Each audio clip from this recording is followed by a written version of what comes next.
Dear students, आपने north west corner method use करके initial basic feasible solution मालूम करना है for the given transportation problem. तो आपने सबसे पहले ये देखना है कि क्या ये बैलेंस्ड प्रॉब्लम है कि नहीं है। अगर ये अनबैलेंस्ड प्रॉब्लम है तो फिर आपको अकॉर्डिंगली डमी रोज़ या डमी कॉलम ऐड करना पड़ेगा। चेक करते हैं कि क्या ये बैलेंस्ड है कि नहीं है। तो पहले सप्लाई को आप ऐड कर दो, 7 + 9 + 18, इससे आपके पास आ जाएगा 34। इसी तरह इसको भी ऐड कर दो, 5 + 8 + 7 + 14, इससे भी आता है 34। दोनों से आपके पास आ रहा है 34। That means this is a balanced transportation problem. तो आपको कोई डमी रो या डमी कॉलम ऐड करने की ज़रूरत नहीं है। अब आप स्ट्रेट अवे इसको north west corner cell method से सॉल्व करें। देखिए, north west corner cell method जो है, it's a very simple method. उसके नाम से ही ज़ाहिर है, north west corner cell method. तो इस सेल में, इस मैट्रिक्स में नॉर्थ वेस्ट जो सेल है वो आपके पास यही है। तो आपने एलोकेशन यहाँ से स्टार्ट करनी है। डिमांड आपके पास है 5, सप्लाई आपके पास है 9। तो आप 5 इसको एलोकेट कर सकते हैं।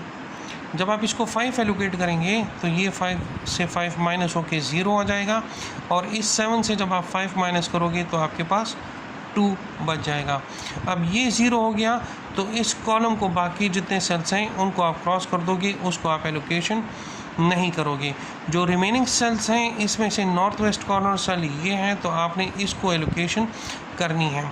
तो इस सेल में अब आपने एलोकेशन करनी है। डिमांड कितनी है 2, सप्लाई कितनी है 2, और डिमांड है 8। तो मिनिमम इज़ 2, तो आप इसको 2 एलोकेट करोगे। ये 2 जो है अब 0 हो जाएगा, और दिस 8 बिकम्स 6। अब ये 0 हो गया तो इस रो के बाकी सेल्स को आप क्रॉस कर दोगे, उसको आप एलोकेशन नहीं करोगे। ये जो बाकी रिमेनिंग सेल्स हैं इनमें से नॉर्थ वेस्ट कॉर्नर सेल ये हैं, यहाँ आपने अब एलोकेशन करनी है। तो इसकी डिमांड आपके पास 6 है और इसका सप्लाई 9 है, तो आप 6 इसको एलोकेट कर सकते हैं। ये 6 जो है 0 बन जाएगा, और ये 9 जो है आपके पास 3 बच जाएगा। जब ये 0 हो गया तो अब आपने इस सेल को क्रॉस करना है, इसमें आपने एलोकेशन नहीं करनी। ये 4 सेल रह गई, इसमें से नॉर्थ वेस्ट कॉर्नर सेल ये हैं, आपने यहाँ पर अब एलोकेशन करनी है। डिमांड 7 है, सप्लाई 3 है, तो आपने इसको 3 एलोकेट करना है। ये 3 बिकम्स 0, और ये 7 जो है 4 रह जाएगा। जब ये 0 हो गया तो इस सेल को अब आपने क्रॉस कर देना, इसको आपने एलोकेशन नहीं करनी। इन दोनों में से नॉर्थ वेस्ट सेल ये है, इसको आपने एलोकेशन करनी है। डिमांड 4 है, सप्लाई 18 है, तो आप इसको 4 एलोकेट करोगे। ये 4 जो है 0 बन जाएगा, और दिस 18 बिकम्स 14। ये 0 हो गया तो इस सेल में ये ऑलरेडी क्रॉस हो चुका है, तो कोई सेल क्रॉस करने की ज़रूरत नहीं है। लास्ट सेल आपके पास ये बच जाता है, इसको अब आपने एलोकेशन करनी है। डिमांड भी 14 है, सप्लाई भी 14 है, तो आप इसको 14 एलोकेट करोगे। ये भी 0 बन जाएगा, और ये भी आपके पास 0 बन जाएगा। तो एट द एंड आप देखें, आपके पास पूरी सप्लाई भी 0 हो गई है, और आपके पास पूरा डिमांड भी 0 हो गया है। दैट मीन्स आपकी डिमांड और सप्लाई जो हैं वो एग्जैक्टली मैच हो गए हैं। अब आपने ट्रांसपोर्टेशन कॉस्ट मालूम करना है, वही तरीका है।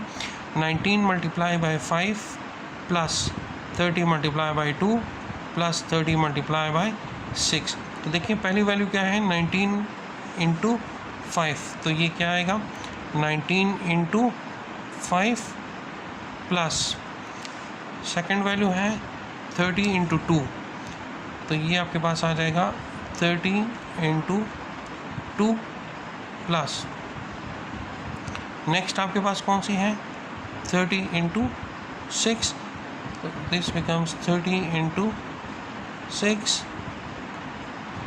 प्लस 40 × 3, तो ये आ जाएगा 40 × 3 प्लस नेक्स्ट वैल्यू आपके पास कौन सी है, 70 × 4, 70 × 4 प्लस लास्ट ये आपके पास आ जाएगा 20 × 14। जब आप ये सारी कैलकुलेशन कर लोगे तो आपके पास जो वैल्यू आएगी वो होगी दैट इज़ 1015।